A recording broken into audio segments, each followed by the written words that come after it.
Good evening, everybody, and welcome to Diabear, and welcome to Falskallan Nights. I am your host, the Bard with no name. It's been a really good week, and honestly, I can't wait to get into the session. Although we're going to be one player down, so we don't know how long we're going to be running a session for. But that being the case, before we get into tonight's session, let's get into our sponsors. So to do that, Matt, get in there. You're waiting for me to have a full mouth. Totally. Well, I say, everyone, thank you for joining us this evening for a wonderful night of Dungeons and Dragons Falskallan Nights. First, we would like to thank all of you for tuning in. Second, we would like to thank everyone who supports us on Patreon. It is always nice to be patroned, as a manner of speaking. It is also our privilege and a honor to be somewhat sponsored by our fellow game, which is Gamers. No effects may vary. They are a group of bards, but they do not play bards in the other game, which is, Fourth Wall, what day is it?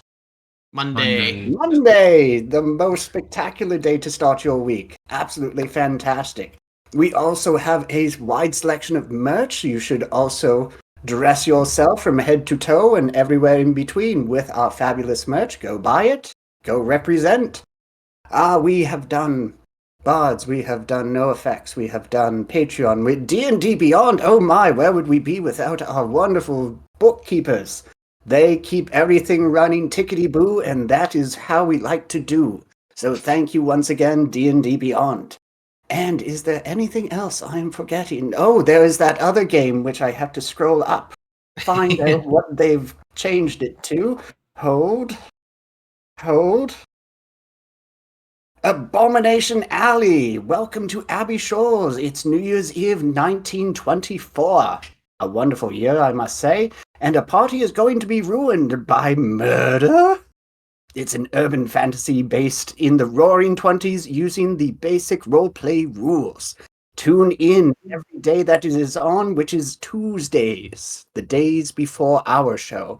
So that's 3 shows you have to watch. We have Monday's game, we have Tuesday's game, and today's game, Wednesday. Will there be more? Who knows? That's up to you. And back to you, our bard with no name. Thanks, Matt. Enjoy your food. Well, I got nothing else, so let's get going. So let's get into tonight's episode of Falskallan Nights.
Last time on Falskallan Nights, Team Them ended up almost getting into a scuffle with a bunch of goblins before Spleen and, well, one of them, now known as Krolaw, recognized the burned mark of shame on Spleen's neck, realizing that their, well, fraternity, their family. And basically at that point, the battle was circumvented. I was really going to have fun taking a slice out of you people, but I'll have to wait until another time, that being the case. Yeah, where was I? That being the case, the goblins and Team Them joined together and moved to the city of the destroyed city of Cohiara, where Spleen basically found a tribe of her people that had been disregarded and thrown out, all bearing the mark that she has. She realized that she's now with a family that she never knew she had. Meeting the matriarch, a shaman woman named Fish. She talked about a little bit of the backstory, a little bit of the lore, but importantly, told Team Them about a man that resides in the city that Team Them was looking for. So, without further notice, they went right in and talked to the burned man, Roneth, or Arcalis. Hard to tell. Trying to convince him of who he is, even though he has no recollection of who he was.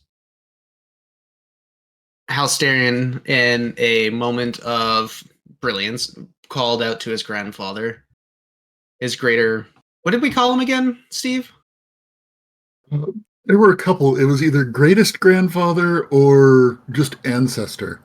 I think greatest grandfather was was the best one. The greatest patron.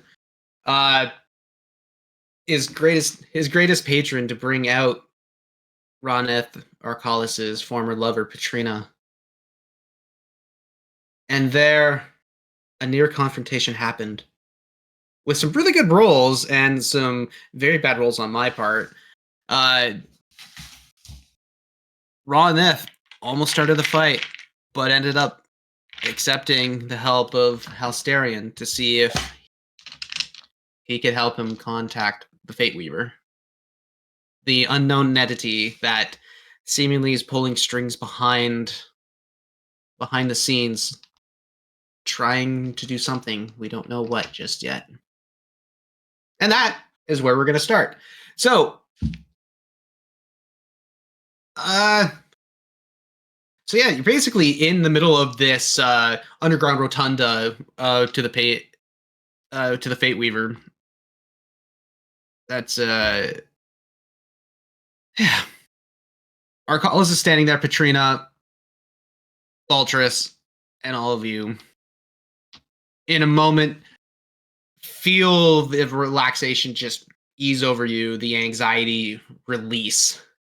As you feel as if he's not going to retaliate in any way, shape, or form. Juju, you might want to change us over.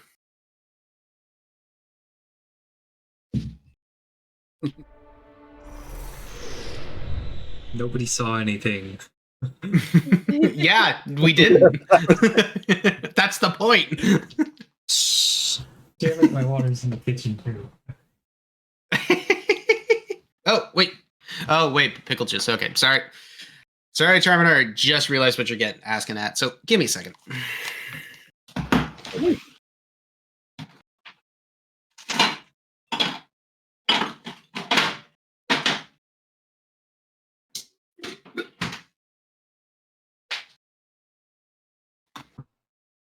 Cheers.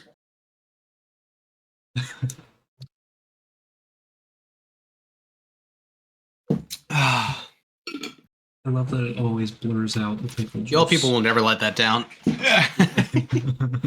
We've not had to invoke pickle juice in a while. There's been a couple moments where I should have had it with me. So we have to try harder, is what you're saying. Please don't. Please no. I don't want to be a part of any of that. You will be. It's just me and my therapist at that point. It's just like, and then they just started making me drink pickle juice.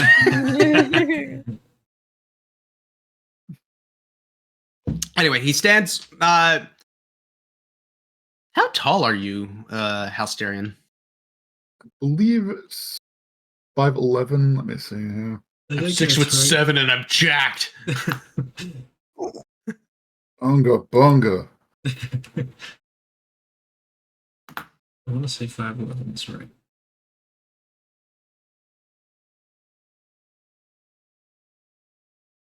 That's not the right menu. 5'8". He's 5. Ooh. Hmm. He's Oh, almost my cresting on a God. short king. Yeah, almost short king. Medium king. Medium king. We call him a medium jack. The sizing chart goes from medium jack, a Yas queen, and a short king. Well, what if he's lavender, though? I feel like that's got to play in somehow. I don't know. Manly mauve. Anyway, he stands taller than you. He's looking down, his eyes just singularly focused, intense.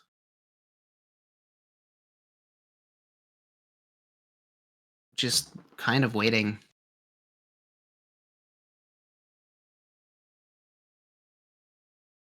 Well, I will start out by saying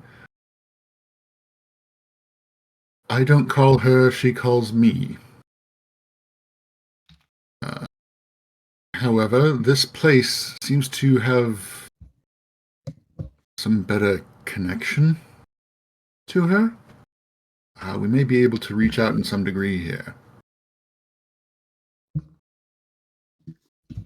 I can, at the very least, teach you how I get in contact with my greatest grandfather, who is how we brought, well, my greatest grandfather, as well as Patrina here. I imagine that I suppose I'm sort of a warlock to two patrons at this point, both my grandfather and to the Fate Weaver, so I have to imagine that reaching out to a different patron would be about the same. And I would be going to show him how I would contact Baltrus, but instead aim that towards the Fate Weaver. Cool. And so you're writing in the book. I suppose I could. I usually earlier on would have him just contact me through some sort of mind thing that I don't remember was. I feel like it was more than just like a message spell, because he like appeared for a while. And let's see.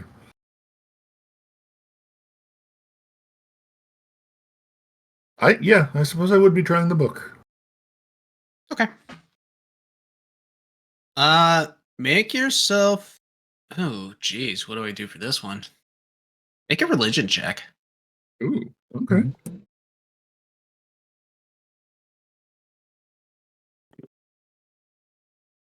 Oh, that's a nat one. Well, that was great. Well, you start writing in the book, and you start trying to just singularly focus on just the connection and everything that goes with being part of the having your patronage as your greatest granddad.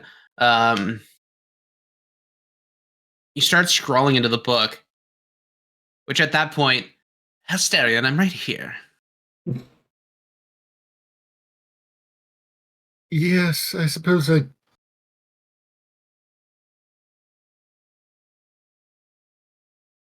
honestly a little surprised we don't have some sort of feedback. That's good, at least. Microsoft Sam feedback. Oof. Classic 90s talk to text.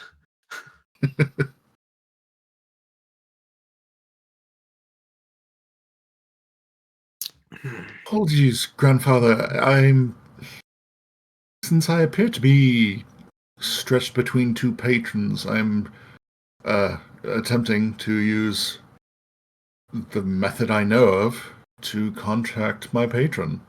And, well, do you know of any other way that I might be able to get in touch with the Fade Weaver? Or rather, Roneth here may be able to? Or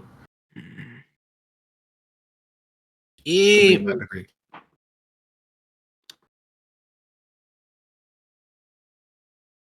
He like Baltrus kind of sits and he ponders. I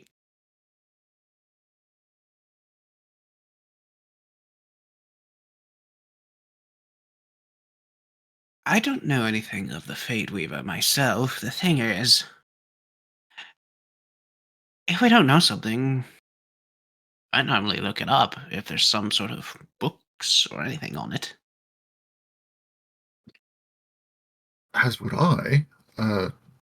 Does I would be looking over at Arcalis, or maybe if any of the orc or any of the goblins are still here, which I doubt. Right? It's the only goblin is here is the one who led you here, Fish. Okay. She's just kind of sitting off in front of into the doorway, just kind of paying attention, but Okay. just avidly watching.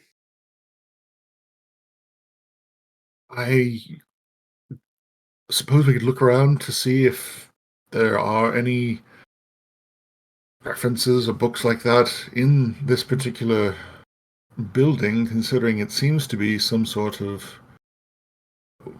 warship space in a way. Mm-hmm.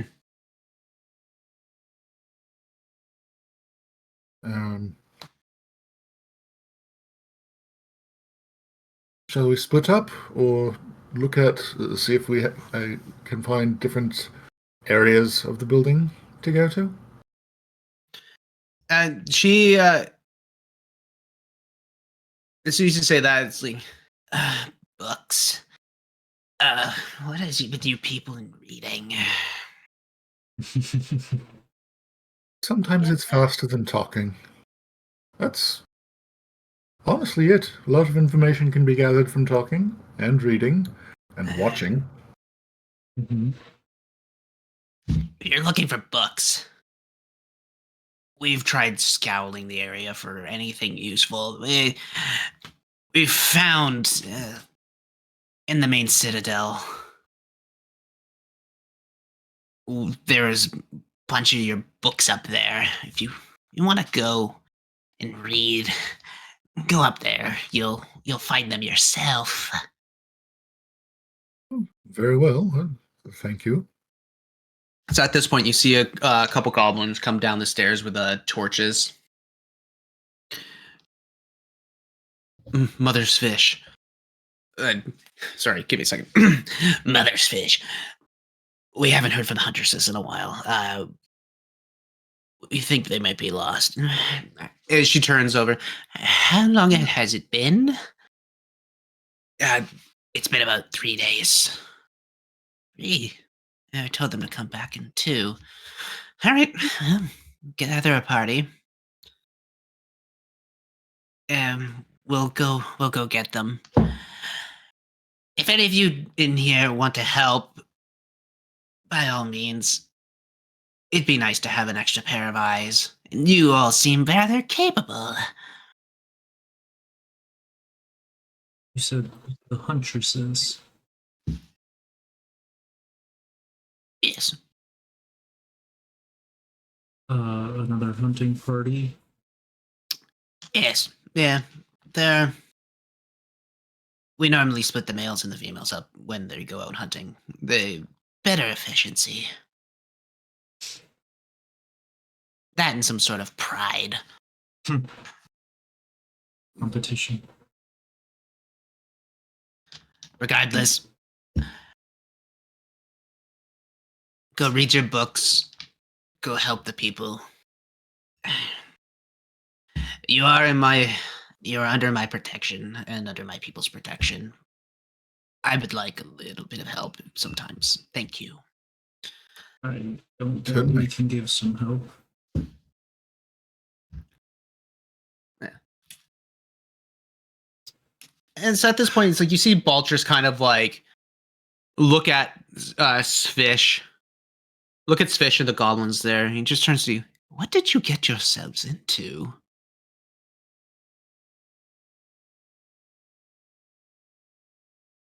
That's a good Seems like a question. good enough time.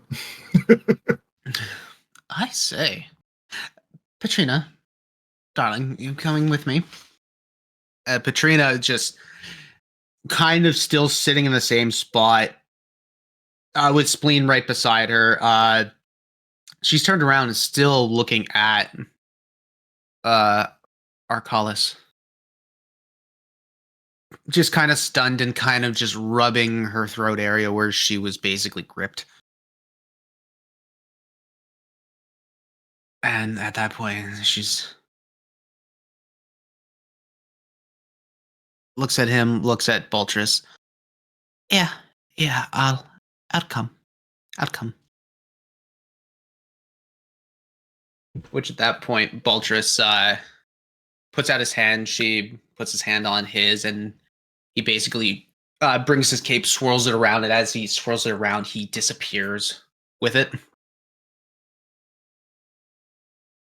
Which at that point, you'll hear in your mind, Halsterian, you know where to contact me if you need help, or if you need to get out. Very much appreciated.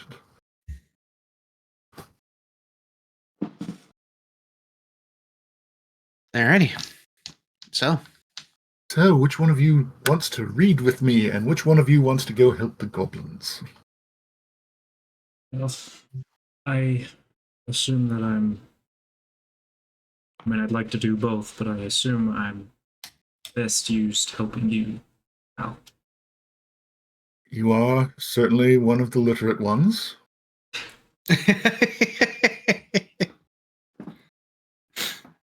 And in worst case, I can help us to locate or to reach the others at a faster pace. If we're splitting up, everyone get with Halsterian and I before we leave so that I can create a bond. At least give us an hour that you guys can reach out easily. Okay. Yeah, I don't want to go read. I do not feel like sitting in a stuffy room with a whole bunch of books. Yeah, that's what I thought. Yes, I imagined as much as well. Doesn't that Alrighty. circlet help you to be good at reading books? Yes, but I don't like it. Just because I can do it doesn't mean that I want to do it. Noted. But if you would like me to stay and help and be a smart person, I guess I can be a smart person. You're asking the wrong person. I believe that's Hal that you should ask. Just because you can read doesn't mean you want to read. Becoming smarter as a person doesn't mean you always like reading. I don't want to be smarter sometimes.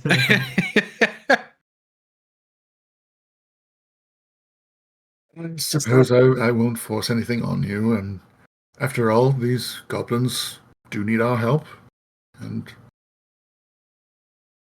I'm sure you would be of great help to them, so I don't like do the what you're idea of good at. splitting the party, though. I don't like the.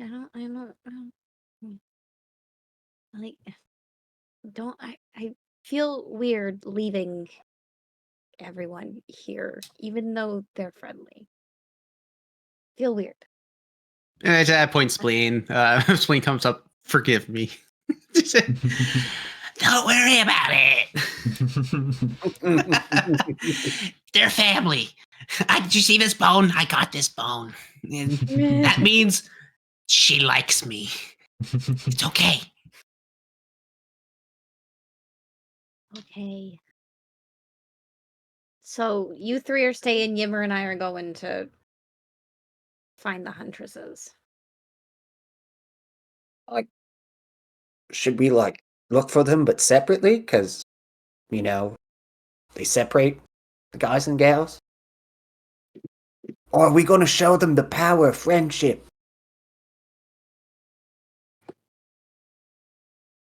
No, I didn't think about that. Will they Yeah. want you to come and find them? Will they want us? Because we're dwarves. Yeah. I Hey, feel do like we have anything to if like say? two dwarves like come up, like try to look for a bunch of goblins, they're gonna be like, "Hey, we don't like you." You'll be going with a hunting party. Oh, okay. Oh, male or female? Well, you're the one that said they separate.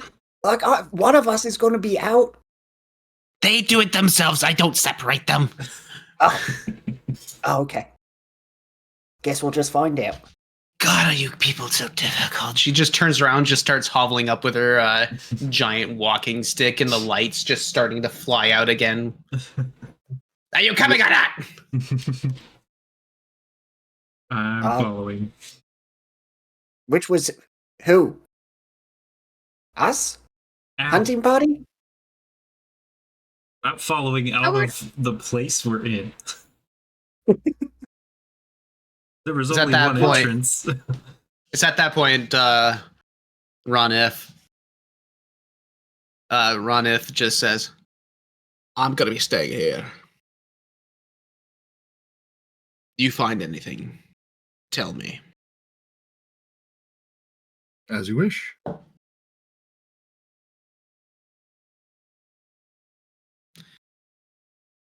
And so at that point, you guys walk back up into the sanctuary that's there. Walk up, head out the front door, and basically Sfish meets up with Krolaw, which he has a couple of guys with him, different from the hunting party that you guys had initially met. And he's like, he talks to Sfish. Oh my god, I'm tired. Just refers to first name, instantly gets punched. You don't talk to Nonna like that.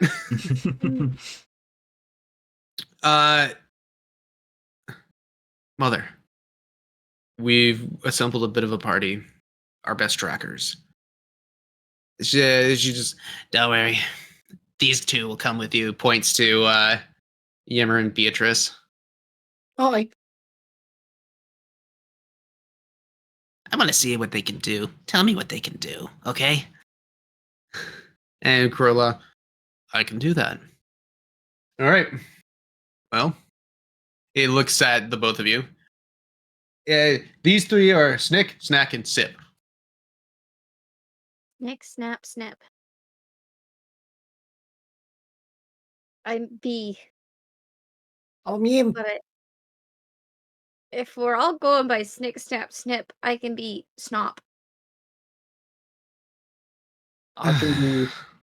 Will that be my goblin name? Is that my goblin name? It's Snob. And the collective intelligence just dropped. The circlet just cracked. You're actively breaking the game. You're Just actively because- breaking the circlet. Just because I'm smart doesn't mean I have to use it. I know I'm making a bad decision. I'm going to do it regardless. That's B. But yeah, so at that point, Sfish points up to the citadel of the Platinum Ward, which is basically a walled castle. It's like every other major city within this, within Falskallan, where they seem to follow the same layout and pattern, where they'll have an inner citadel protected and used more or less as either a forward operations base or a place of governance. So she points up there. That's where you want to go. Right. Thank you. Thank you. We'll be out of your hair for now. And thank you.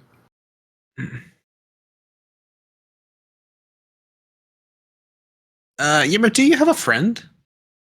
Yeah, he was outside of the place while we were inside. Yeah, that's right. Cool. So, the party is effectively split. I will cast the bond before they go anywhere. Do you cast it on my friend? No. Imagine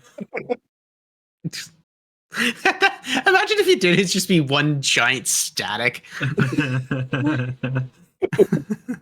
It's like it's just monotone, it's low, it's a static. It's just there. Mhm. I feel like there's a little bit of interference in the line.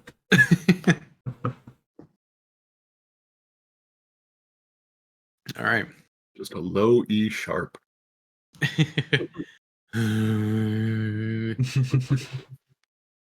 I'll find a fresher one next time. Maybe that's the problem. Can you reanimate a corpse that's been reanimated before? Will we potentially get random interference from some necromancer somewhere on the planet? Who is this? You're playing with the ham radio again. Damn kids, get off the get off the line. I'm trying to get important research over here. Who is this? Oh, is this who are you? This is Papa Bear. What are you talking about? Yes. He just looks over. Dorothy, there's people on the line.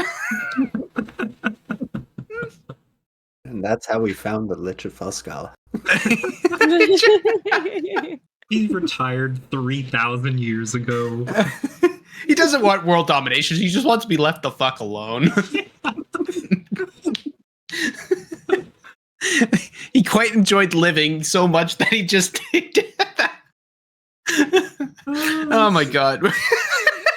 Jeez.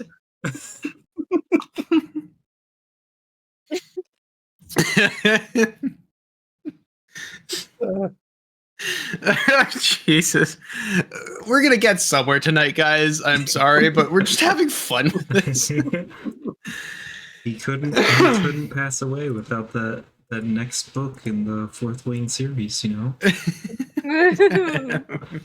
He's still waiting for George R.R. Martin to release The Winds of Winter. Or the third book of Patrick Rothfuss. Anyway.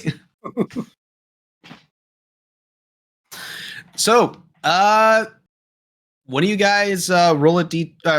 One of you in the group. So the split parties. So, Yimmer or B, or Howard and Halsterian, roll a D20 for me. I'll roll. Go for it, Yum. Hmm? Go for it. Oh boy. 16. 18. Yimmer, Beatrice, we're gonna start with you.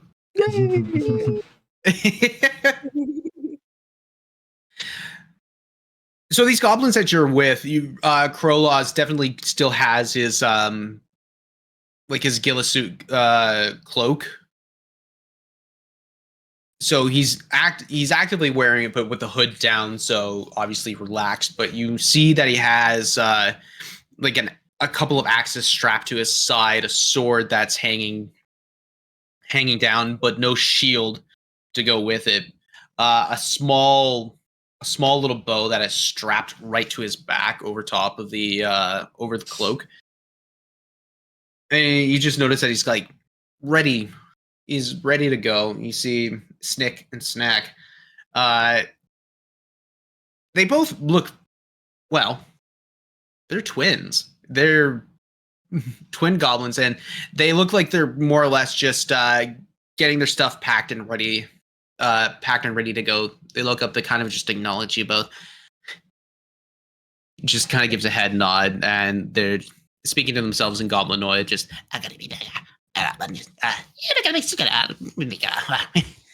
he just smacks his hand.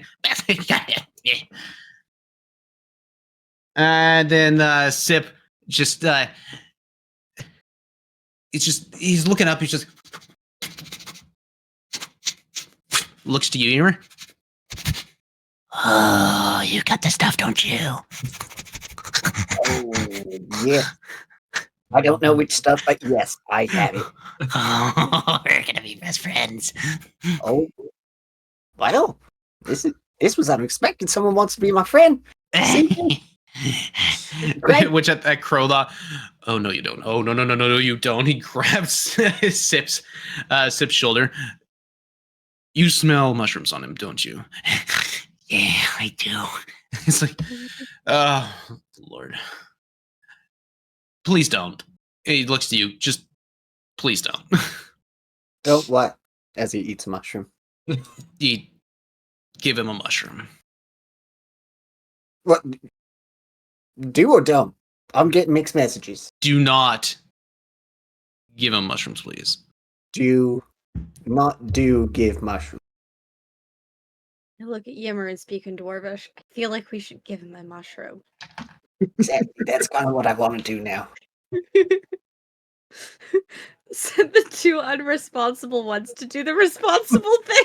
Yeah, we left them with no supervision. Fuck. I was honestly expecting this. Well, to be honest, I was expecting at least one more person to be joining us tonight, but she's a little eepy, so Yeah. which is perfectly okay.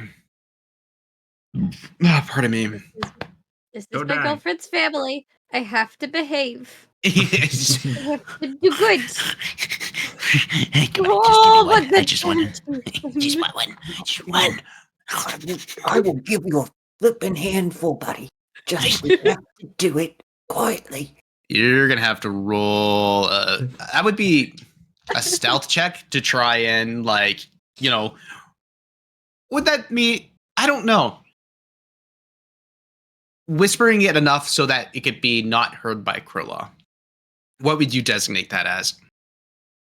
A success?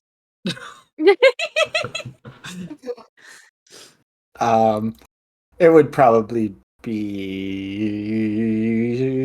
stealth. Yeah, because it's totally your highest. Not true. Second highest. Oh, that's right. Deception is your other one. Persuasion, actually. pers- It's tied with deception too. Yeah. But yeah. You know what? Make it a sleight of hand check, just because it's now like you're trying to be. Light of You're lip. trying to do it on the sly. Fine. I'll roll with the same modifier as my stealth. 21. Cool. You feel like you're sufficiently. You feel like you're sufficiently tactful in how loud you are. Do I also add proficiency to that? No. No? Okay. Why would you add proficiency to that if you don't have it unmarked? No, it is marked. So then why didn't you add your proficiency? Well, I didn't know if the +7 included proficiency or not. It does. If it's marked, it does. Okay, so no. I don't add it twice. Correct. No.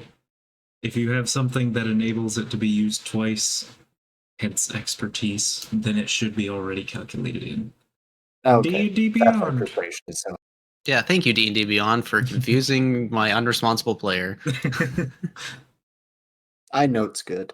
You notes? That's a first. Yeah, the auto-populate. He notes mushrooms. I do.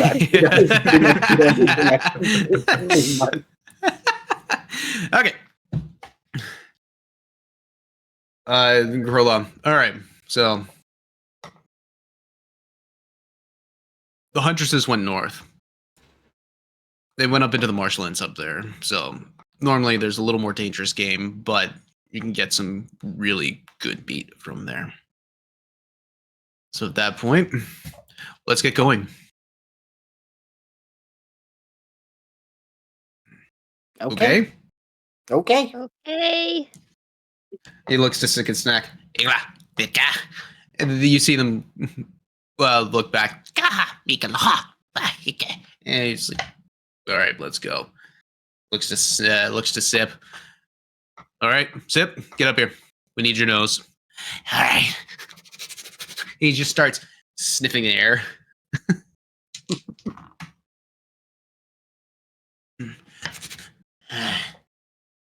You got that scent? You got that scent marker on them? I do. He holds up with like a piece of cloth, almost like a handkerchief. He just Okay. and he starts leading forward.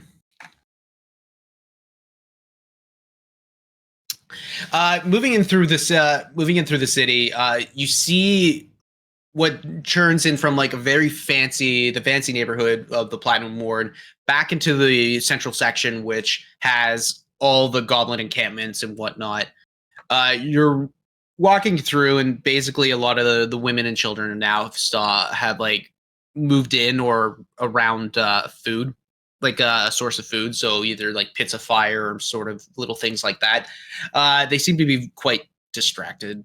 They'll make note of Crowlaw and a bunch of different people there, but you end up moving further north into the city itself, and it's still Yimmer. This is exactly the same, except now there's goblins in here instead of you lot. It's still very much destroyed, dilapidated. There's like a lot of decay that has happened throughout the years. Vines have grown up and in through the cracks of the stone masonry and re-embedded itself in to try and reclaim the nature that once was here.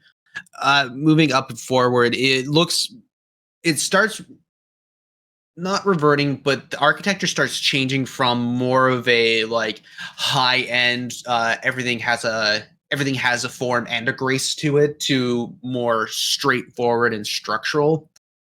And there was a lot of it looks to be like a lot of smithies here, or armorers that have been plundered and picked throughout the hundreds of years that it's been gone. So at this point, it's again still for you nothing new. Beatrice, it's kind of fascinating just seeing how everything is almost similar to Solness design wise, yet it's distinctly different enough to not feel as if it's a familiar feeling. And eventually you make yourselves out to the Brightstone Gate, which again is pretty much the nature has reclaimed into itself. So a lot of overgrown trees, vines, bushes, and stuff that have embedded themselves into the architecture and like the strong walls themselves. So it almost looks as if it's both nature and architecture just blends so well together. And you move forward straight through the into a little bit of the farmers' lands, heading forward, and eventually make yourselves into the swamps, into the marshlands there. Howard, Halsterian. Mm-hmm.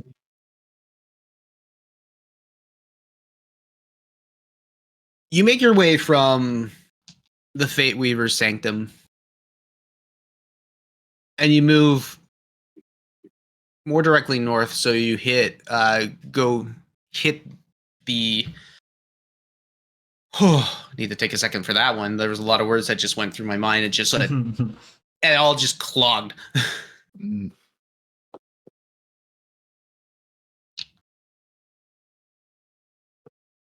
It takes you about 10 minutes of walking through the Platinum Ward until you end up into the gates of the into the Citadel. Yeah. So, and a lot of this place, again, as I've explained before, it very much resembles Anver and Menestad of the castle, like a castle on a hill, very much same architecture, almost same design, but still looks vastly different and feels different as such. Mhm. You both walk forward. I'd like for you to make perception checks.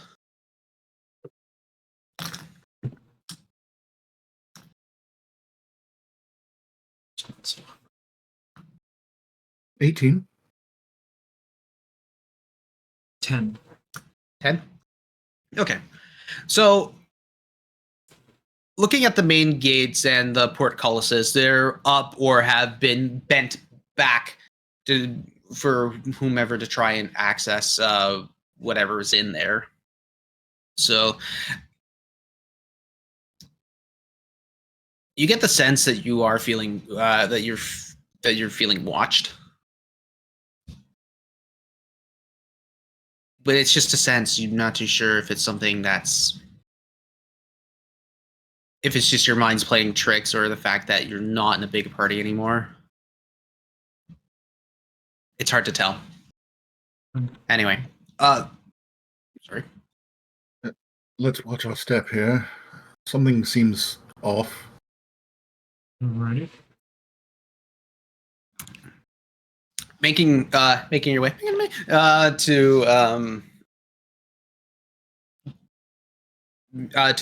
the main door.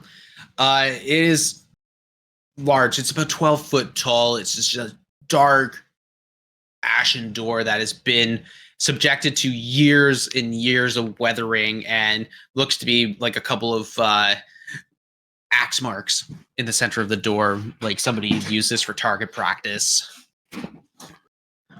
That I'd use it once for target practice. You can walk right through and you see the main into the entryway. And again, all of this is extremely similar to Castle Onver. There's a sense of familiarity. And so the large cathedral ceilings with a lot of the tapestries that have been either destroyed, removed from the walls, or just outright desecrated.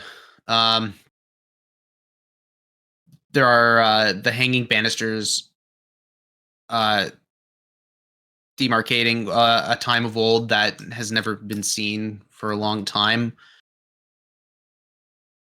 And some stained glass windows depicting beautiful, beautiful flowers. I would like for you guys to make a history check.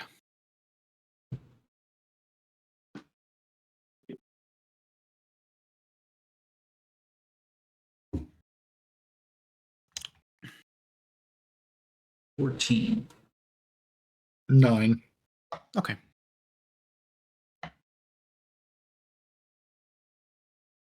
Your gut instincts is to basically, if it is like Castle Onver,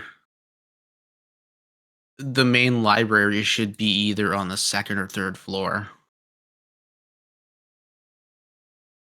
Should be. But you don't know. I'm gonna look for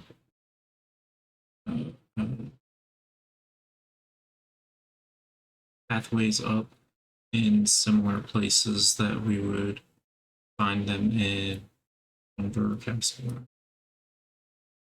Okay. So then you go. So then you'll find a set of stairs and try and head up. Mm-hmm. Okay. It doesn't take you too long to find a set of stairs. They're off. It doesn't take you too long, and you eventually make yourselves up to the second floor. I'd like for you guys to make perception checks, please.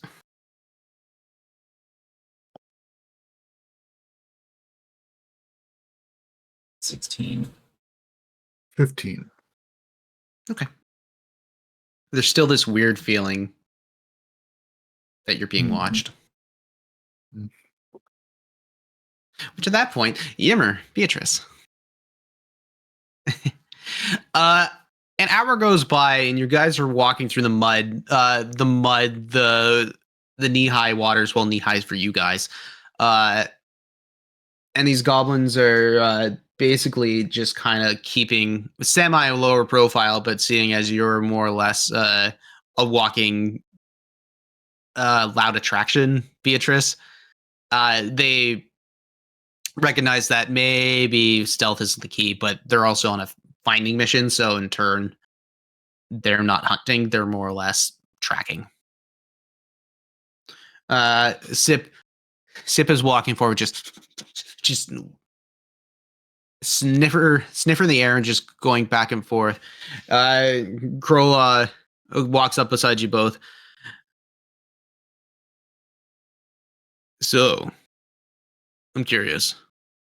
2 dwarves, tiefling, half elf, a goblin. Yep. How does that work? Are I you just not? kind of like stumbled upon everybody and I was like, hey, can you help me? And then they helped me, and then I just decided to help everyone back. I don't know about everyone else. I'm the newest member of this craziness that is our group. Yeah, it was kind of like we were all paid to kind of go do one thing, and yeah. I guess if you're kind of wondering as to how we don't hate each other or how we've like lived together this long, I highly recommend taking a very revealing bath together. Yeah, we do that normally. Like Yeah. that's like a normal thing that we do. But like early on, like it has to be like within the first day or two of meeting, and it really just sets the tone. Yeah, I mean, okay. I don't know what to say to that. They never do. Yeah, exactly. Well, it's good to have a family, that's for sure. Yeah. Well, I guess like not like blood family, but like yeah, friendly family. I mean, this is a family. And he points to both Snick and Snap, and he points back to Sip. And it's like, these are not my relatives, but they are my family now. We've spent a Oh, while trying to find others like us. I mean, these two here, and he points back to Stick and Snack, and you see that they're basically like they're wearing their packs and everything more or less identical. A lot of their outfit and their gear are just kind of done the same way, as if they mirrored each other's movements and motions. Although it is literally mirrored, because I think they both look and try to do the same thing. It just ends up being my right? No, my right. exactly. So yeah, these two here, I ended up finding them tethered together out in the wilds. I'd been tracking one of the orcish clans, and they seemed like they were throwing out goblins left, right, and center, so I was trying to pick up as much as I could. Oh, so you're not all kind of like from the same, I don't know what it's called, like clan or like Clan? tribe? Horde, tribe, clan, whatever they want to call themselves. Oh. We all answer to a hobgoblin director, and if he saw fit to throw one of us out, he pointed out, and the orcs would do it. They didn't have much like for dissenters. So like, I hope this isn't like an offside question, but what's the difference between a goblin like yourself and a hobgoblin? Like, who decided that guy was in charge? You know the difference of a hobgoblin because you faced a couple. Yeah, but like, I faced them, but like, what is the difference? Like, they're all goblins. That's racist. That's why I said I didn't know if this was an offside question. Hobgoblins are higher in stature. They're taller than all of us. They're taller than all of us, generally more stronger. And, well, the orcs like to tend to err on the side of strength and stature. So just because they're taller and stronger makes them better than you?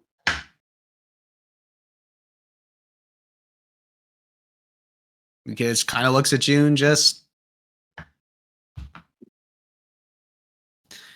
And then Sip here, he found us. I mean, he seems like he can find a lot of things. Yeah, we realized that early on, and so we've used him quite well to forage for a lot of things, but he goes nuts for mushrooms. I get that. Yeah, so, like I said, please don't. I wonder I what he won't do thinks it. of the slide and fill. Make a deception check, Yimmer. Why am I making deception? Because you're the one, I know you're going to break your promise one way or another, and... Oh, I thought I already did. I thought that's what that sleight of hand was. Yeah, but now you're actually actively saying it to him? You said deception? Yes. 23. 23? Okay. We need him focused. Oh, But, I like, have those what- ones. If that's the problem, I have lots of stuff to help you focus. Can you just stop for one fucking second? Seriously. We're kind of some of the annoying ones of the bunch. So we're not the responsible ones. The responsible ones are the ones reading the books. Mm-hmm. You I have to start again? say that part out loud.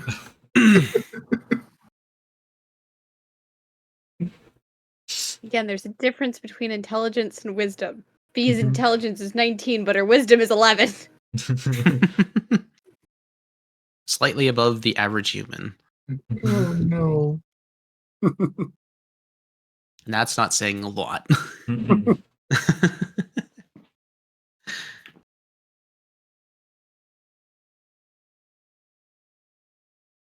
So, like, where do we think we're gonna find them? Like, what are we kind of expecting? Best case scenario, we find them alive. Unscathed. They either lost track of time, and that's that. We find them, and that's about it. Worst case, they're dead. Are we expecting one over the other? Like, I get we hope they are alive, but do we expect them? I've survived by not making expectations.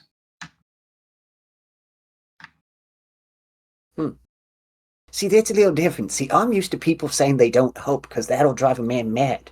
But they do have expectations. See, you flipped this. This is quite interesting. I look at the situation at hand, and I see what is the possibilities. I weigh them, and then we'll see what the outcome is. You sound like a much more gruff Howard. Like, he likes to kind of sit back and kind of like take things in. At least that's what I think he's doing, because he's always really quiet. But he has a lot going on up there, so like, sounds like you are saying what I think goes on in his head. Mm-hmm.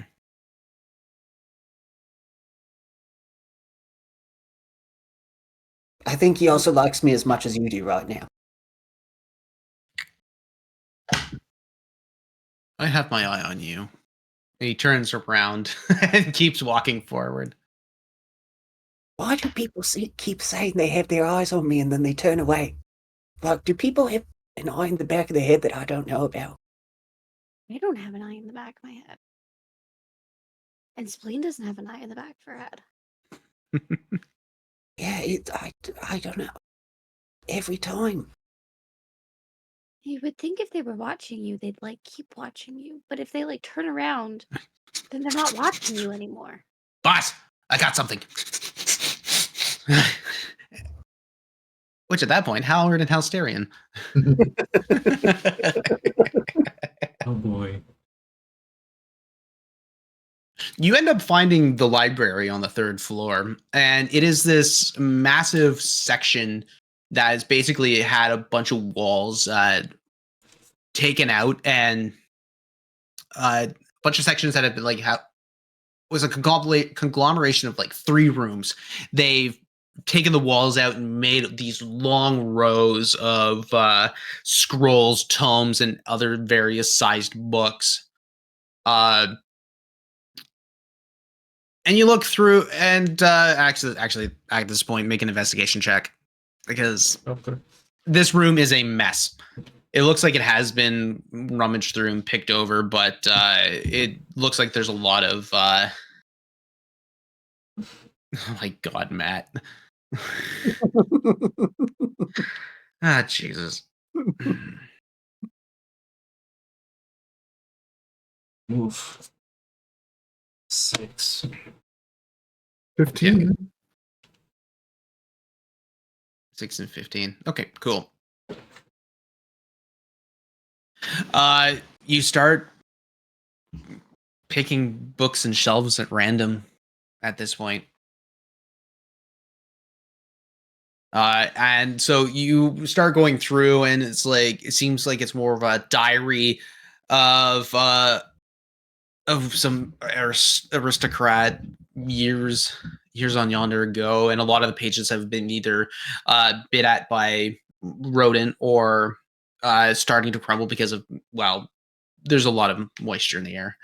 It's not exactly great. So you put that down, you open up a scroll, and it just again disintegrates in front of you.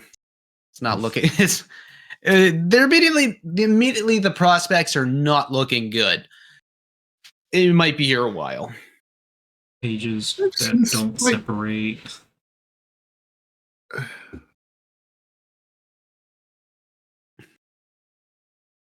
Sorry, say that again? Pages that won't separate, stuck together from moisture and humidity. Ugh. Yes, moisture. I've seen sturdier spider webs than some of these scrolls. But True. Not counting ones made by other students. You mean scrolls or spider webs made by other students? Webs. Mm.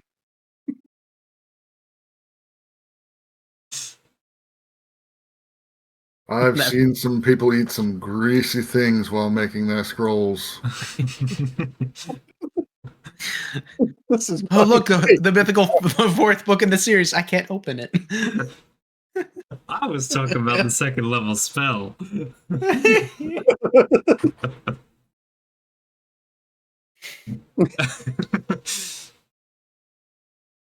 Y'all have a good night. I'm done. That's where we ended.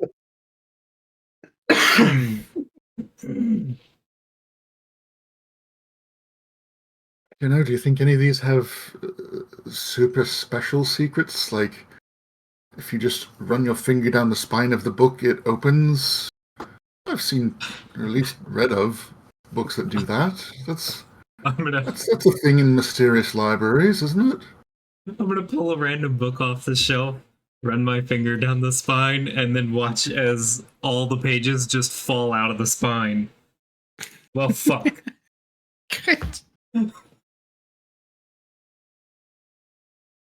Maybe you did it wrong? Probably. You want to try? Sure. Same thing.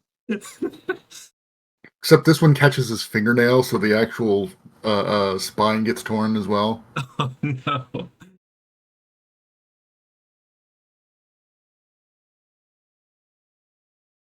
I think Well, this like is maybe not those. Are there any markings or indications on the shelves of any kind? Uh,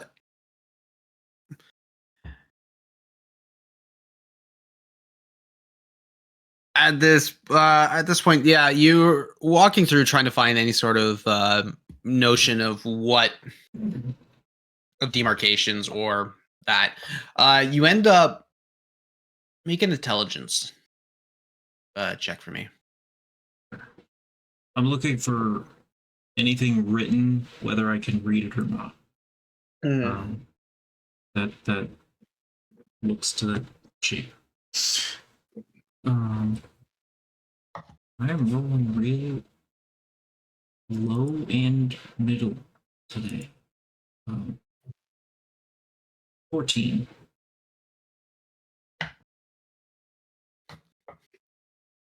Okay.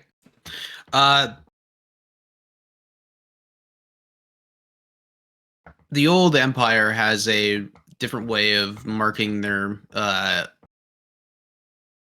book systems, but you end up finding a lot of different. You start seeing the pattern and realizing that they do it via just a slightly different way, and so you start looking up more of the old gods and seeing. End up finding the section that would deal with a lot of the old gods or the religions, and you start rummaging through the both of you, just trying to find something that would trigger your senses on that one.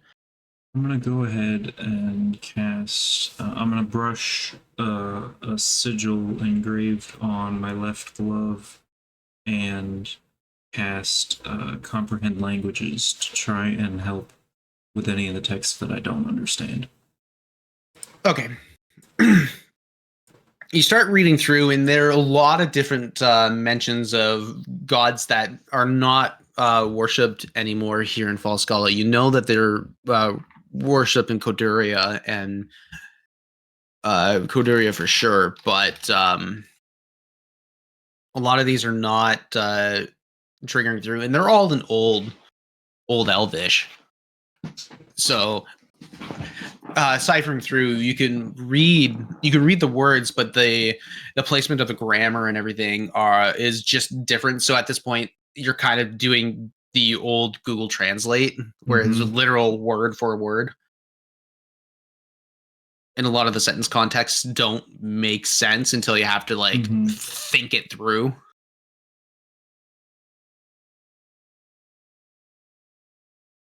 Yeah. So at that point, yeah. So as you're going through that, Yimmer, spleen. Sorry, Beatrice. Fuck! That's a first. So at this point, Sip is nose in the air and dredging forward. A lot of the trees here seem to have like this semi feeling as if they're not reaching down, but they have like this very long, lanky grasps, and a lot of the vines that are coming down from some of these mangroves. You're walking through, and you're walking through, and they're touching, and it just feels off. But eventually, you run into a giant bone. It's almost like a giant rib bone that's just sticking out of the marsh itself. It's been looks like it's been there for years. You see the aging mark and the weathering, and whatnot. And some people, or like some things that have damaged it in one way, shape, or form. Some look like gnarl marks, and others are like a sword or an axe was attempted to try and chip it. And Krola, whoa. Now this I've never seen. And Sip is just kind of roaming around it. They were here. Yeah, they were definitely here. The scent is strong there. They shouldn't be too far off. Shall we go? It's like Crola. Yep. All right, let's go. He just goes over. He looks to Stick and Snack. Stick and Snack. Yeah, see. Yeah. And both of them just Eat that. and break off and start going wide. They start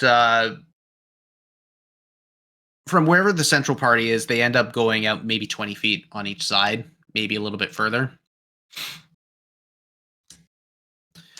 All right, we're going to start doing a sweep here. Keep your eyes peeled, please. How many huntresses were there? There was 5. 5? Okay.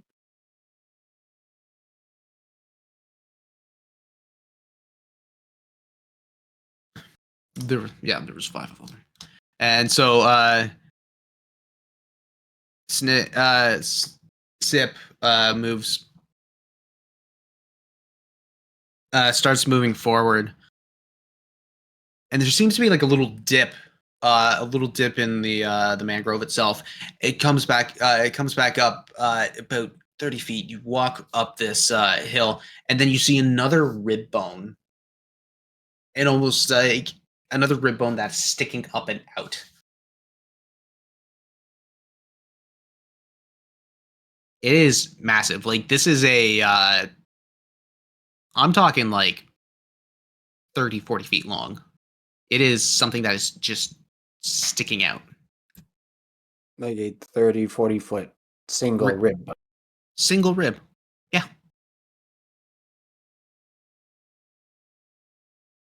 The same size, same shape as the other one? Yeah. Like, we don't assume it's a continuation of that one. It's like a whole separate one. No. Oh, yeah. It's definitely a separate. It's the distance between and the way the first one was shaped up and the way this one is shaping up. It's in completely different stance.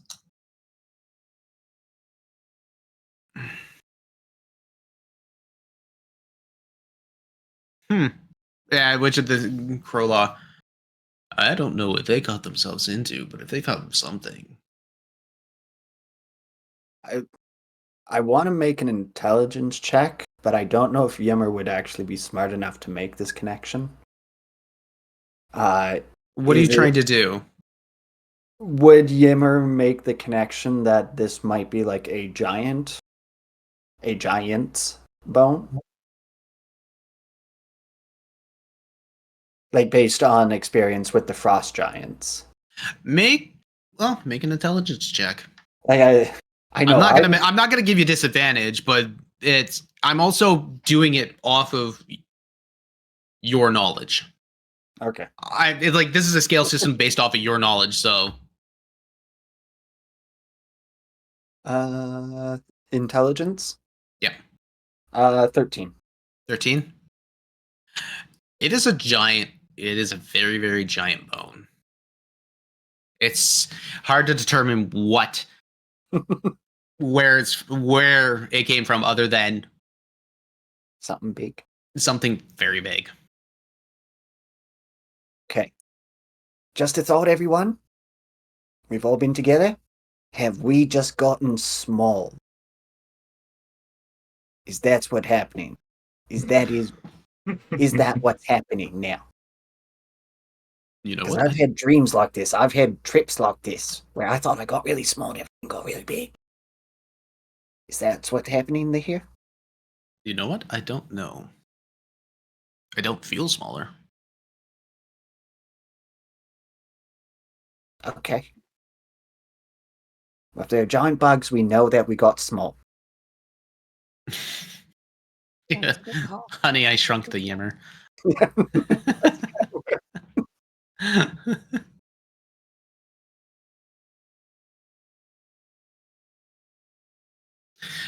So then at that point,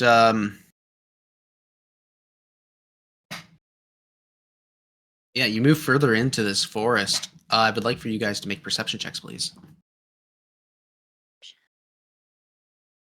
Perception. Wow, we're doing all the greatest hits.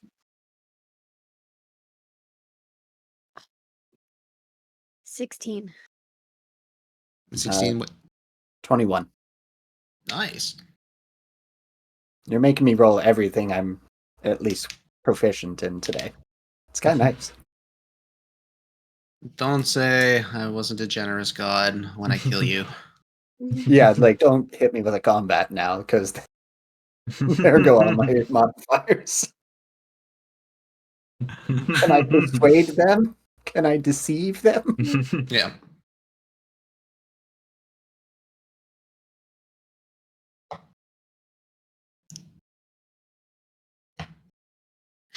You get you're looking around and trying to see if there's anything forward. Snip is definitely moving ahead and getting a little more antsier, as in like there's a very strong scent ahead. There's a lot of trees that have kind of like intergrown with each other and kind of created a more thick set of bush ahead. There's no flesh or muscle or anything on these bones. Like they're long. This is long since decayed. Long since decayed, and a lot of the yeah, so they look like they've been here for a very, very long time.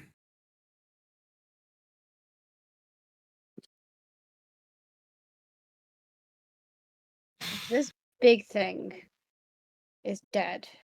That means there's an even bigger thing that killed this big thing. I wonder if I can find a giant friend. Can you do that? I don't know. I've never seen one. Oh, except that one, the two that we had- killed. We had those two giants. You didn't try it on those two giants? Oh, that was a mistake. That was a missed opportunity, Yimmer. Missed opportunity. God. Oh, well, we just had to find whatever killed this thing and do it. We could have had a giant with us this whole time, Yimmer.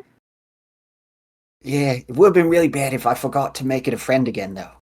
That's well, would it have just or would it have like stayed alive and turned on? Oh, I didn't tell you about that time it killed those people? Back when Diamondback and I were at the bar? No. Yeah, oh yeah. Yeah, it was bad. So you The either have Diamondback, to kill your friends or keep making them your friends. That's really sad. yeah, it is a bit of an existential crisis. I kind of gloss over it with with some mushrooms. I try not to think about that, so thank you. Takes a handful of mushrooms.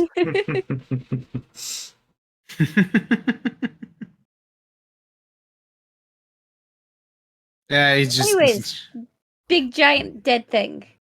Yeah. Even bigger giant thing killed giant dead thing. Yeah. So at this point, you start climbing up a hill, and you see like it looks to be like a pair of bones, giant pointed bones that are pointed right at each other.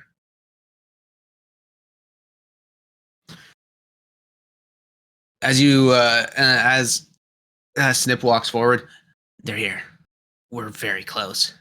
We're very close. Very, very close. Okay, let's keep moving. Let's keep moving. Let's keep moving.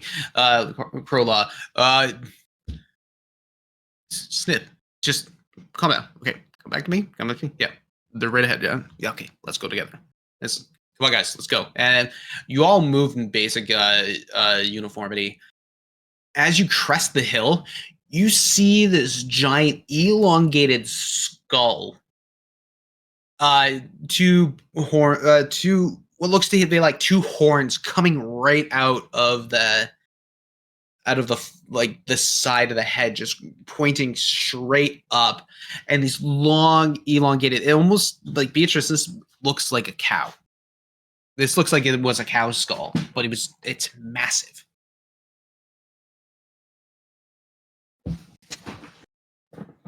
Okay, big dead giant cow. looks like big cow. I don't know how there was a cow this big, but looks like a big cow. So are we like in the body right now? You're on solid ground. There's wet, moist ground that's with a bunch of tree and foliage around you. You're seemingly you're in a marsh. But like, based on where the giant head is and the ribs and the other bones, Yeah. would one surmise that we are like kind of in the middle of the body that has sunk into the bog? Maybe. Okay. What do you want? I Are I you am asking why are you throwing a suggestion at me that's it's an assumption. Do I roll for this, or do I ask to the No, to everyone? why roll this? Ha! I'm What sorry, you're gonna have to put some things together yourself if it's something that's got to be put together. Oh, can we put the cow back together? Would you animate the bones? Because at this point, Sip moves forward. They're ahead, and you start seeing like a bonfire that's in the center of like this jaw section. Like the center of this jaw section, you see some movement from like one of the central nostril pits. At that point, you hear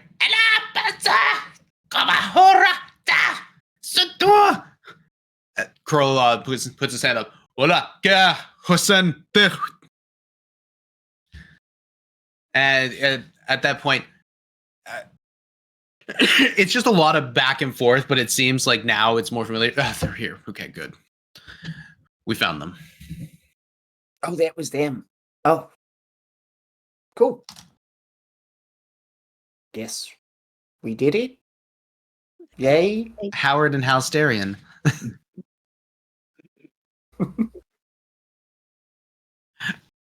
After a couple hours of searching, you end up finding a main section on the sisters.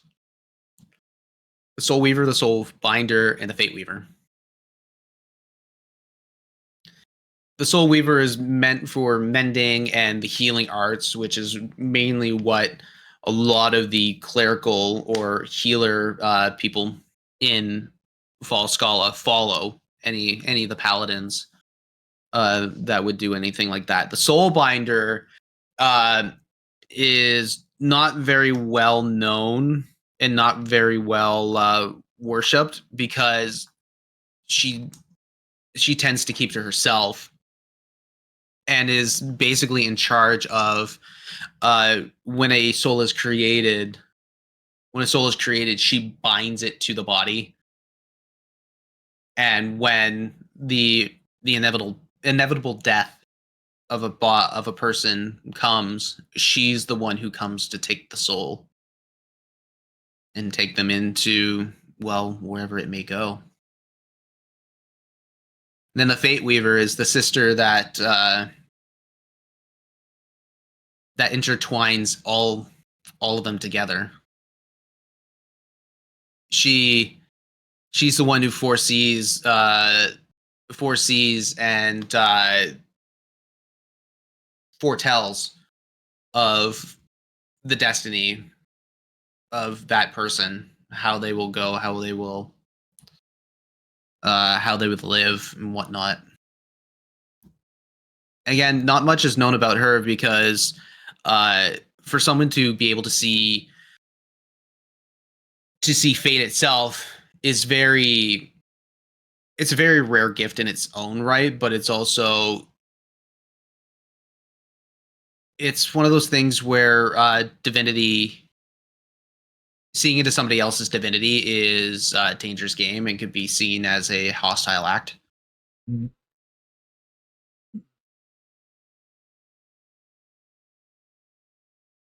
So the fact that you, Halsterian, have been personally contacted means that this is a very, very serious matter. Hmm. And the fact that Roneth has just this instinctual need to be right where he is.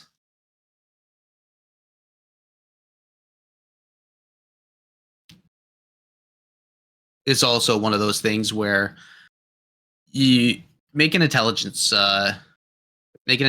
check, and the both of you, because at this point you both have you're both reading into this tome together.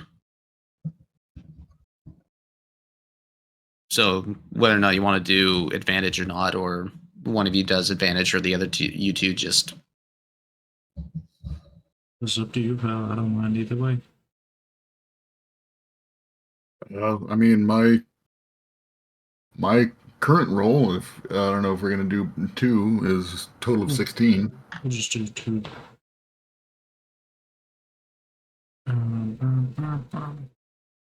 That is, you said what was the roll again? Intelligence? Yeah. 23. Cool.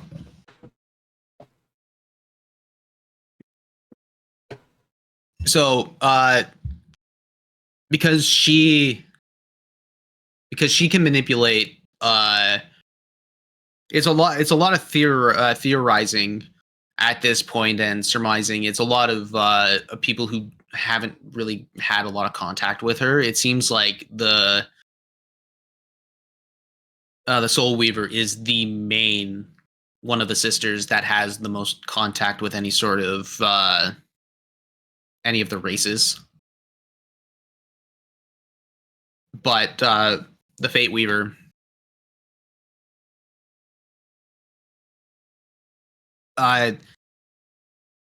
it's foretold or theorized that she takes generally a hands-off method. That a lot of things that can happen, she usually just lets it happen, and the ability of the choice of a person is what determines their ultimate fate.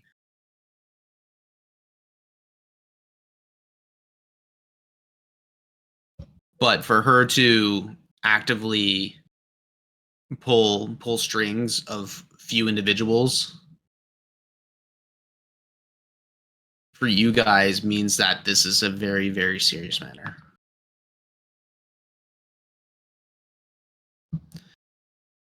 And that attempts to contact her have usually met with failure.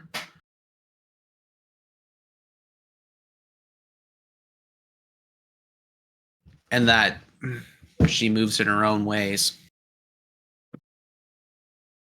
Hmm.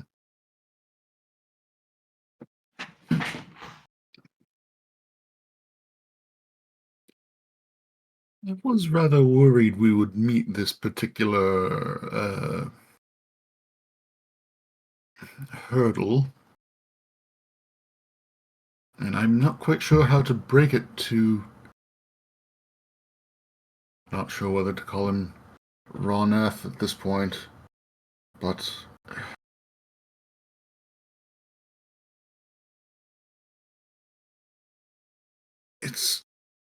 he's going to be mad. It doesn't seem like it's hard to do, but I mean, can't really blame him with the situation he is in. Certainly not.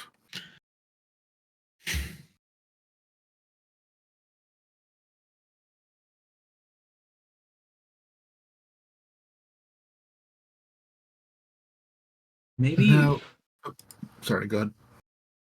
maybe we could help him better if we knew why he wants to communicate with her.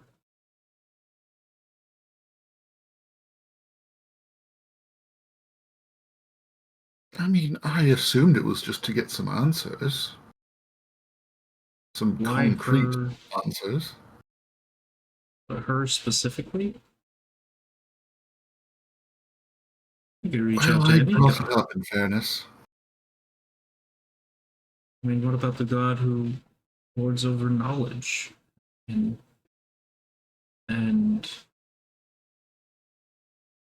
information, learning, etc.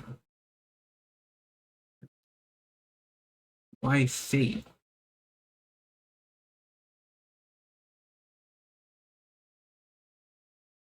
The fact that she has herself reached out.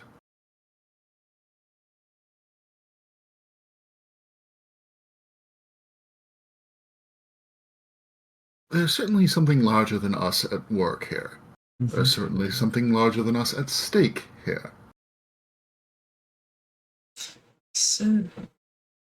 He said he hears her voice from time to time, but doesn't really know what she's saying.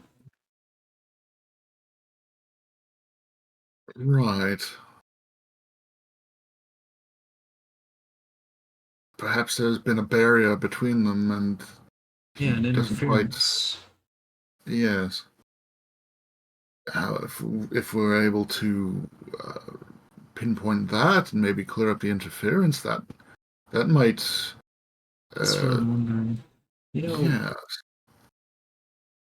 last time we met him, I tried identifying him. And I mean, obviously, we know he's cursed. It was very, very blindingly blatant when I attempted it. A lot stronger than I was then. Suppose, but Maybe I can find more information on the curse?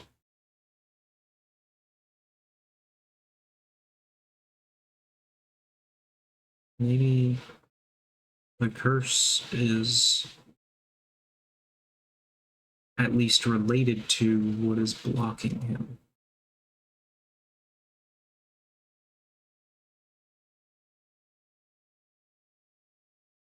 I'm still very curious why. What fell into place to force the hand of the Fate Weaver in either of our situations?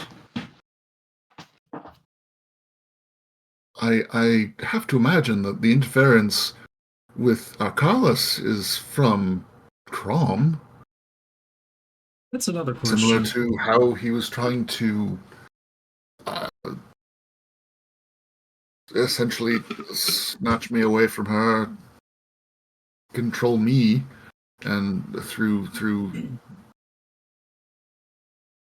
all sorts of different means, frankly. Wait. Do we believe that Crom is the source of your grandfather's power? That has been the idea I've been operating off of so far, yes. So, and obviously from both that assumption and what we have been told, he's extraordinarily powerful, as is Arcalis, or at least was. Was he? From what Katrina said. I always thought that the whole reason that he was more powerful, that Crom got more powerful, was that he claimed these vast number of other planes after he claimed control of the Dread Plane that they all lived in. It's possible. Perhaps. That might be how he overpowered him. But the point is, Crom is absolutely more powerful than Arcalis, at least at the time that everything came to be. And Arcalis was in Crom's possession. How did he end up here? Why would... I can't imagine Crom let him go voluntarily. I mean, I suppose, but when we found him, he was chained up. Oh, by Shroud's not Crom. True, but They were they're trying to run do by the White something. Hand, who is run by Crom. Yeah. So, yeah, He had to have gotten away in some way, shape, or form against Chrome's will.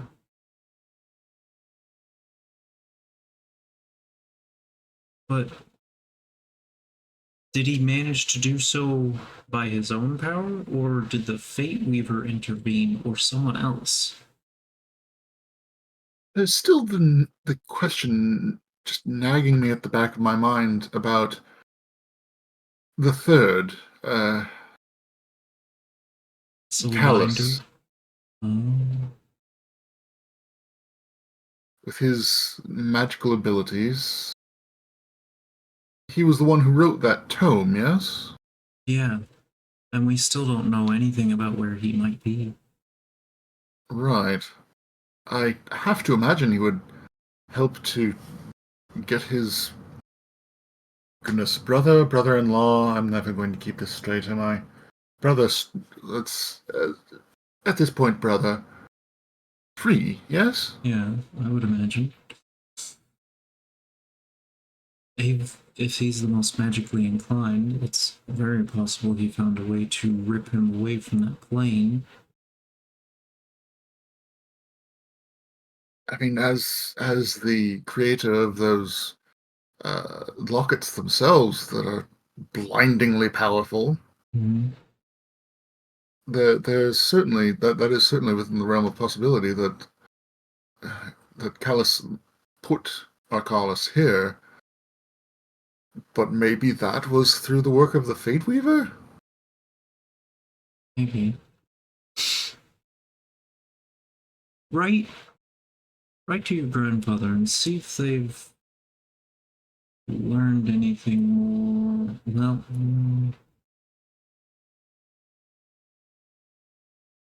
yeah, it couldn't hurt. See if they've learned anything more from the tome, the grimoire. Okay, I certainly will. Just a moment.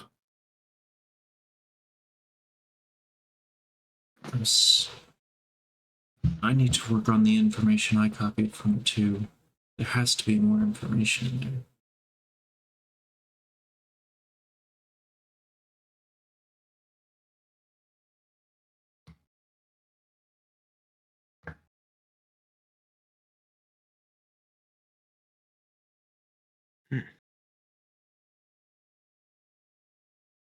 You both still have this nagging feeling that you are being watched. Mm.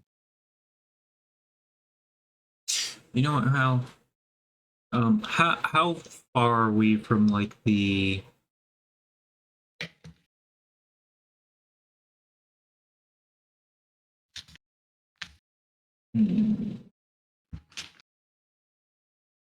scratch that idea.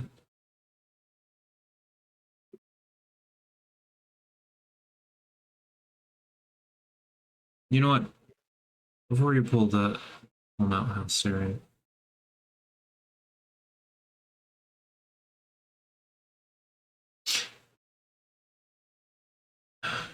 I don't like it. I'm gonna cast Major Image on top of us at 6th level, so that I do not need to maintain concentration, and I'm gonna make uh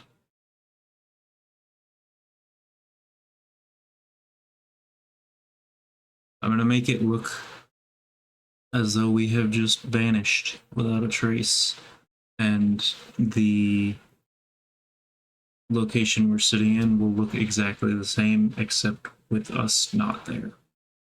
So basically, you're just throwing a giant blanket over yourselves. Yep. You can't catch us, monsters. Safe zone. If the foot goes outside, I could get eaten. Yep.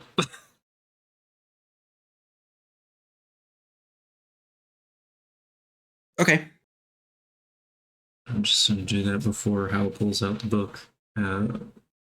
Just out of paranoia's sake. Also, thank you for the reminder. Hmm.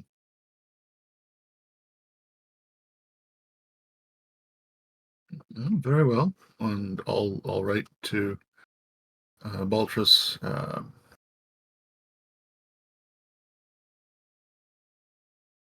before you got here, has there been any progress on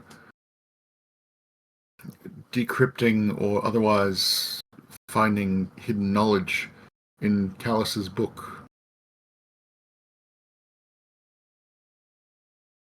You wait a minute, and you basically see the 3 dots come up on the page as if he's writing something before he's hitting send.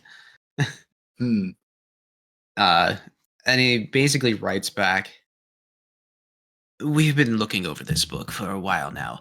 Petrina is very adept at navigating these pages. She's quite clever too. We found a lot of planar shifting magic spells in here, and also one that's described as a soulbind. Soulbind? We haven't delved further into the details of it all. It's still very convoluted and undecipherable at this point. We'll figure it out.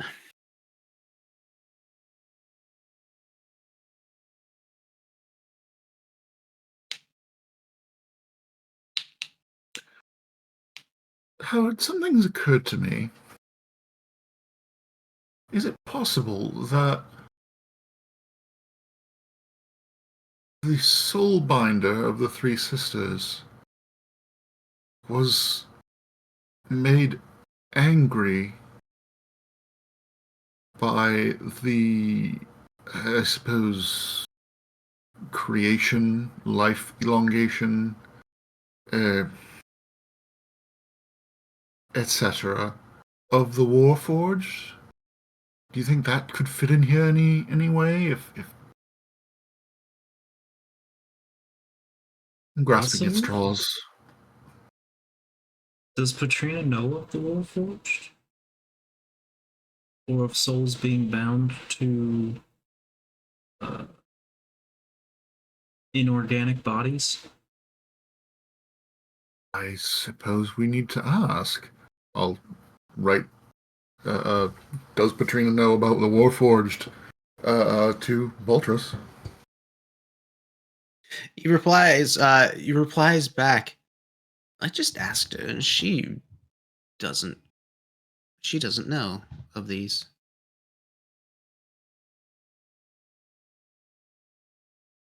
Perhaps describing them to her will help shed a bit more insight on what you can glean from this book.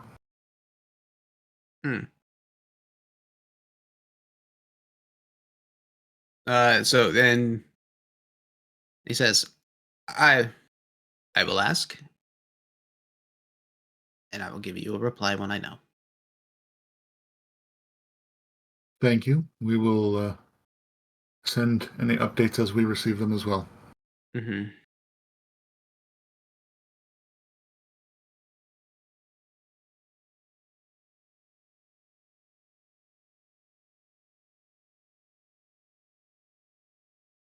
Alsterian, you're feeling like there's just something pulling at your heart.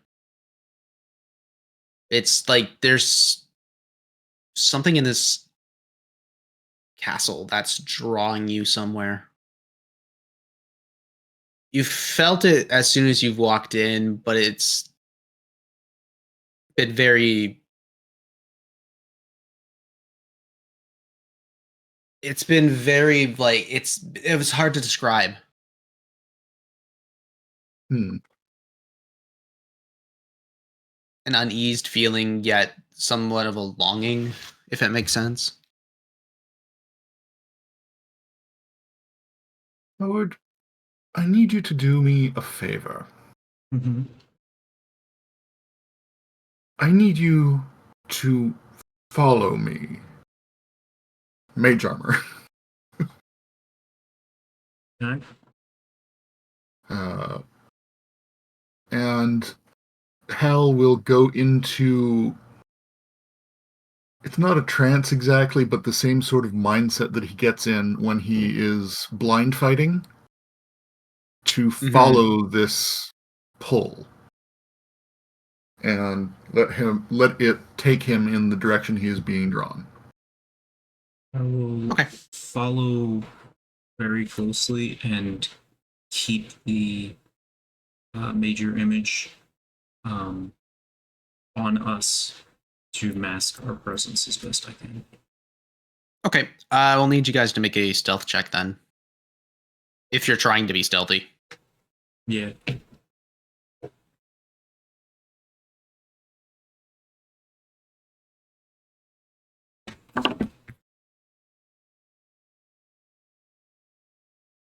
$15.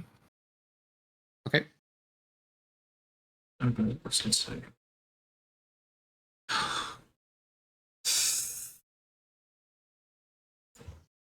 I've rolled a lot of 2s tonight. Oh, buddy.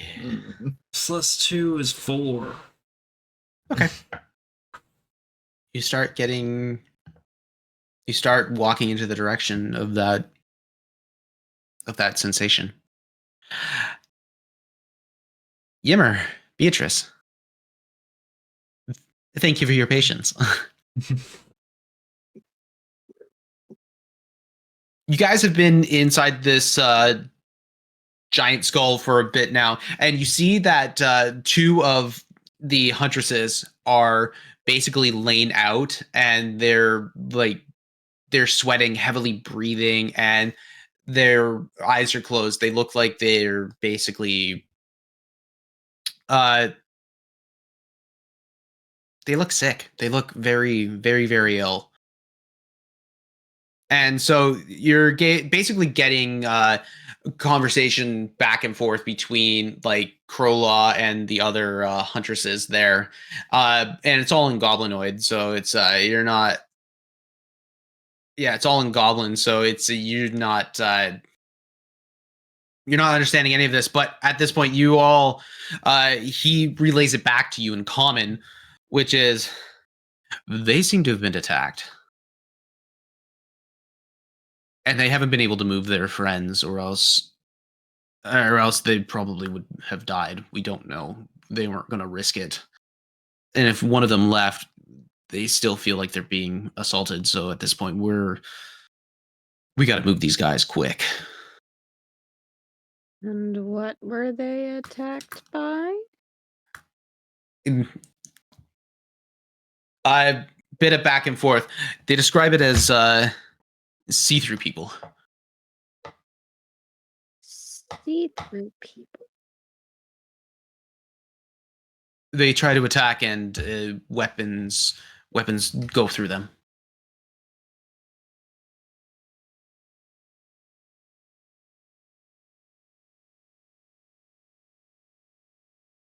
Like ghosts, he says again. Oh, you mean unmuted? I was like, I feel as though that's not a stupid thing to say. You don't just ignore me.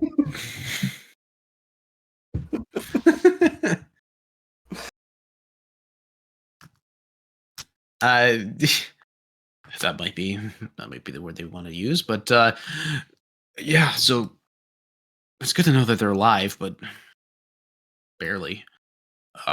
Shit. We got to pull these guys out of here. We got to pull them out.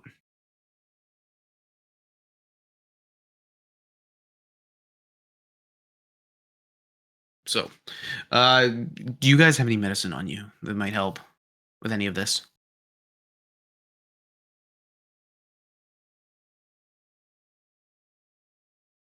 I'm gonna say no, but there are other things than medicine that can help people, if so inclined. What kind of shrooms do you have? All sorts. You have something. If you have something that can pick them up, that might be good. Ooh, I've been trying to find that one. That one's a bit tricky. Dumb. I got slide and fill. Like that's a pick me up and a half. That's a different kind of pick me up.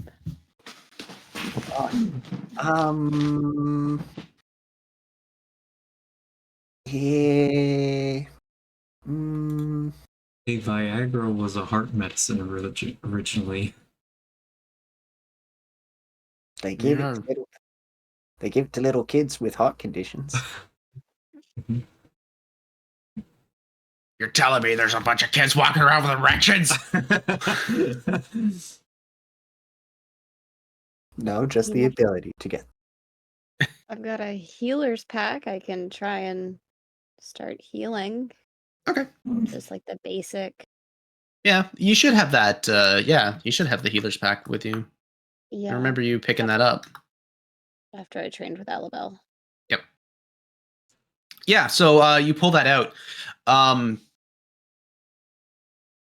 Did I give you a medicine proficiency with that, or did I give you a bonus to You that? did not. No, I just got the medicine or the healer's kit. Yeah, so you should have.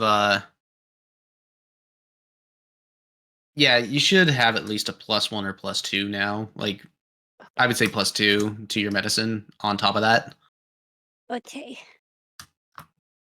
Because I mean, you did train. Just because like you're not proficient with it doesn't mean you don't understand it. Okay. But that's the case. Okay, make a medicine check with these two goblins that are down. Okay. I do have spotted Medicine. corners, which do Yep. have minor healing properties. Cool. And that's after Yamakan going like, nope, not that one. Nope, not that one. Oh, that one. Which is funny because the ones that you throw behind, you just see Snip.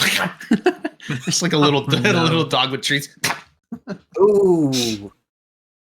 Well, we're outside, so you're not going to do anything on the carpet at least. So, yeah, have a way with that one. All right, so 18 total. okay, cool. You see the slash marks. You see the slash marks of what looks to be bladed weaponry, and the wounds have festered. From your limited knowledge of any sort of like magical diseases and whatnot, this doesn't look to be like anything of the sort. It looks to be more or less just this is a very infected wound that hasn't been able to properly heal. And it seems like the fever with that is just the body trying to fight the thing off. So you pull out a bunch of different herbs. You pull out a bunch of different herbs and salves to start slathering on. You tell a couple of the other goblins to grab water, which then turns to Crowlog telling him to grab water. And then Yimmer, you get asked to come in to provide some shrooms and try and gain some to provide some shrooms, so to gain a little bit of levity and a little bit of food into the body for energy to hit. And there were two of them? There was two of them. So at this point, Beatrice, you start taking control of the situation, being like, okay, this is what you do here. This is what you do here. With this, just follow me, which again goes from Crow Law, basically speaking it all in Goblinoid to them. Which there's a couple of few missed words that almost lead to a very sad situation, but it gets salvaged rather quickly because you're quick on your feet with this point, especially with the headband on. I would like for you to make one more medicine check with advantage, please. Okay. I've given them each 3 spotted corners. Yeah. Well, my first roll was a natural 20. So Nice. 22. 22? Yes. Okay. Perfect. So at this point you sit and you wait a couple of hours, and it looks like their fever is starting to die down. die down a bit, and their breathing becomes much more relaxed. You feel safe and confident enough that you can get them moved.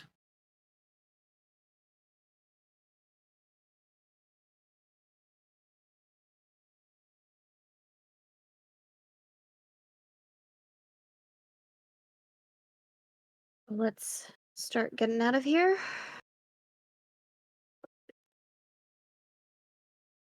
Excellent. Which then Krola, again, back and forth, says to them, and you start seeing the huntresses pack up all their stuff super quickly. And a couple of them will take extra packs, while a couple extra of them will take their comrades on their backs and start walking through the forest with them.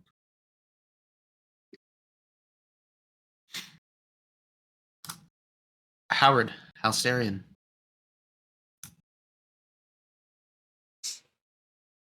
Walking through this citadel, it's basically the same layout as Onver, Castle Onver.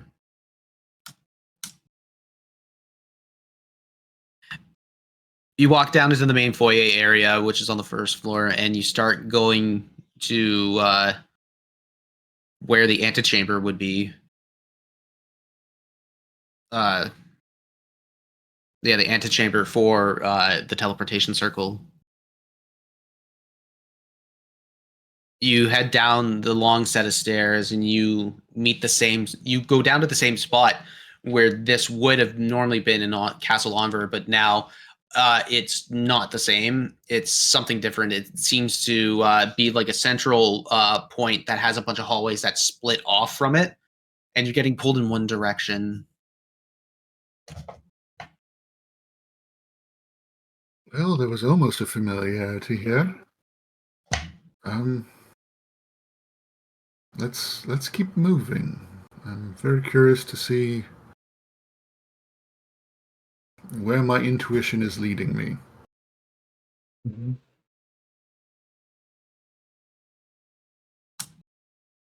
You start moving forward, and these hallways seem to almost feel like a maze, but they're not. You almost seems like a maze of interconnected passageways, and it almost seems confusing, but it isn't. Eventually, you make you go down a further set of stairs, and you see a central chamber. It is absolutely cold. Everything is just damp down here. It's not comfortable, but it's something. Your night vision is they're both helping you in this moment. That being the case, you move in and eventually hit a chamber. A full-on chamber that's just grand and large. And this looks like this has been here longer than the castle above. Almost as if the castle was in addition to this. A lot of architecture that you do not see, that you do not understand. It's hard lines meeting each other at really weird angles, and you think it would be really nice and smooth and angular, but it's not. It's just chaos and just like disorienting to try and figure out how this is working. And in the center of this chamber, you see a swirling sphere. Does it look like the one we saw in Lumen Guy, I think it was? Oh, in Ilburn's Cascade? Yeah. Yeah. They were feeding people to? Yeah. That Halsterian vanished into, which Yep. At that point I am forcibly grabbing Halsterian's hand and not letting it go. We are not You're not here. Where's the Stop. ships? Where's the ships? You're not here. We are not leaving contact with each other. Does that mean you're coming with me? Is it safe to go in? Probably not.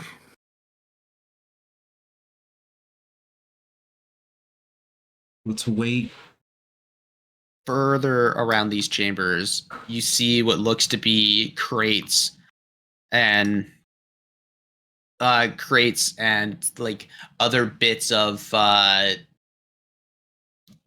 it looks like this has been recently there was movement in here.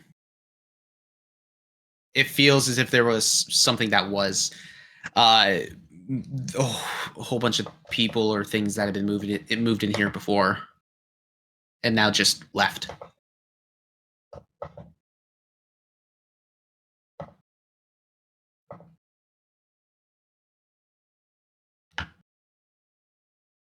Can you give me an hour? I'll stay. I can certainly try. Pull is very strong now that I'm so close. Do we need to move away first? I would like to at least look around. See if there's anything other than the sphere portal thing. I would too, but Just let me know how close you wish to get to it. also, going into the maze, like, and stuff, you said the castle was very similar to the structure of Onver Castle.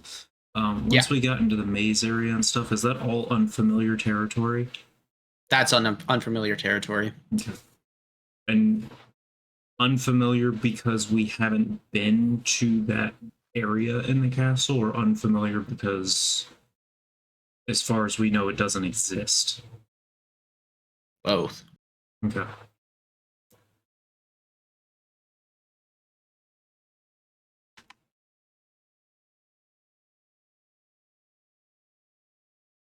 So make investigation checks, the both of you, and let me know what you're trying to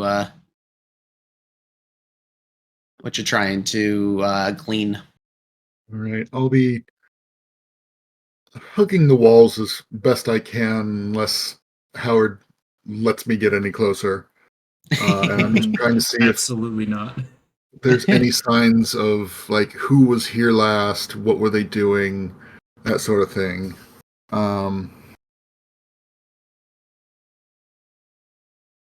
Unfortunately, I didn't roll great. Investigation, you said? Yes. 7. 7? All right. Well,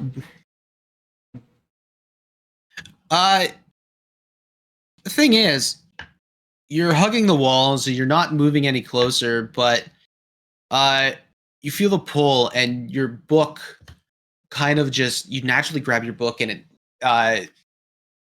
you move it forward, and as you open it, you see 2 tethers just slightly come from it.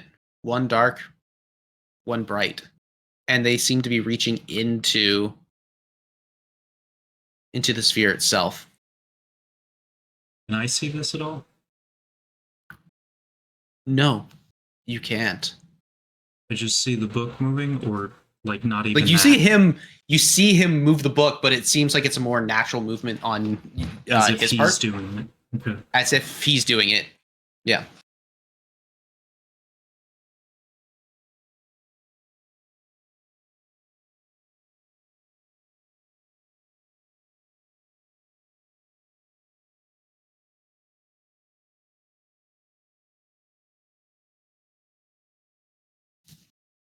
I think whatever we're looking for is in that sphere. And I think it will answer our questions, but not in a good way. And I don't know Goodness, Howard, I don't know what that means. It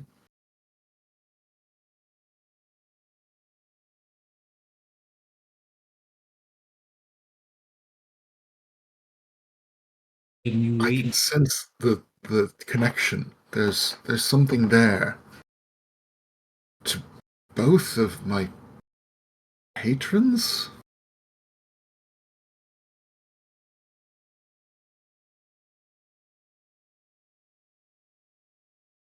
He just sort of waves the book around a little bit to watch the strands move around with it.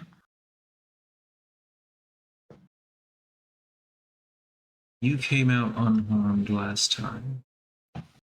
Mostly. That's not to say that the Fate Weaver has the power left to do it again. In fact, I find it very unlikely she does, especially if she's constantly trying to drive off Crom. Do you feel we would be better off with everyone else, or potentially with maybe not your grandfather, but Patrina? Oh wait, I think Why we're better not off be- sending Arcalis through here. He's invincible. He'll beat the shit out of anyone. Probably. and if it's Crom, I know he'll beat the shit out of Crom. isn't Crom trying to get him, or so we believe? Sure. But there's also that untapped rage in that man. He wants to direct it somewhere, and I know that it will be directed at Crom. It's true.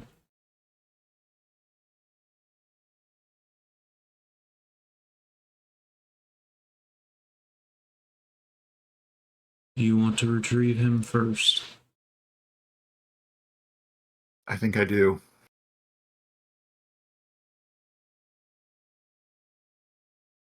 Then let's go.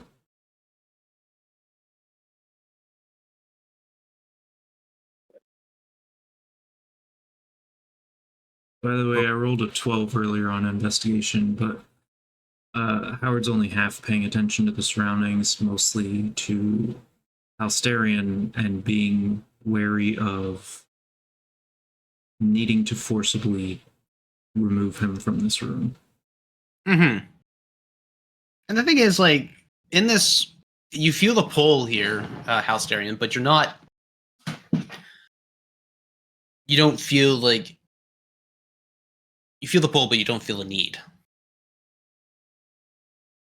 As if this is drawing you in, but you have your faculties. Mm. That's good at least. I think we should leave while I still can. We still can. Yes. Done. Let's go. And I'm going to start gently pushing him out towards the door. Hope you were paying attention to which turns we took. Not really. Somewhat. Oh no. It was a very confusing maze. And it will be one again. It'll be one again, but heading into the maze, you find your way easily back. And you find your way easily back, which at that point, you make it out of the castle. Yeah, make it back out of the castle. And which at that point, you hear the sounds of the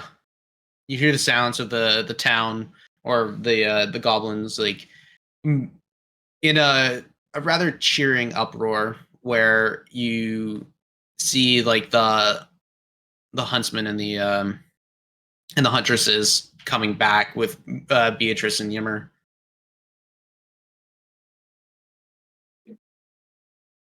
They've brought them all back, and they brought them all back alive. Which at that point, I'm going to end tonight's session there. Safe for now. Oh I no. thought Yimmer and I were the fight squad, but I think it was the other squad. It was until I realized we were spending a lot of time on lore and questions and stuff, and I was like, we won't have the time to do any of the fight. Yet. We Yes. still don't know what the fuck was potentially watching us. Well, that's a question for next week. So Yeah, please 'cause we're join us probably then. going back. But before then, let's end with the announcements. So Monday night, Melody of the Maelstrom. Charminar's good at what she does. Jason, Agony of the Anuses. Abomination Alley. My brain always goes to Apocalypse, and I don't know why. Abomination Alley, Tuesday. Me, Falskallan Nights, and we don't have any other games running throughout the week. Hopefully, we'll change that soon enough. But we shall still keep looking for DMs and people who want to try and support that and support our Patreon. With that, D&D Beyond, thank you once again. What else am I missing? Merch! And our Buy our Discord. merch. Buy our merch, do the Discord Daddy Diamondback Panties. And don't forget our Patreon. Yep. Oh, I did the Patreon. Did we do the Yeah, Patreon? he said Oops, Patreon. sorry. Yeah. Oops. Jeez, listen. All right, but with that, yeah. Thank you all for doing that. We're gonna find somebody to raid. Let's do the dirty rollers because we always end up doing them anyway. Yeah. In not the way you're thinking. No, in the butt. Exactly the way we're thinking. Exactly the way we're thinking. So with that, yeah. Y'all have yourselves a good night. I will see you next week, and thank you for everybody who's joined us for conversation in the chat. As much as I don't like to get distracted by it, I get distracted by it. So that being the case, have yourselves a good night. Do you dare to imagine? I love you all.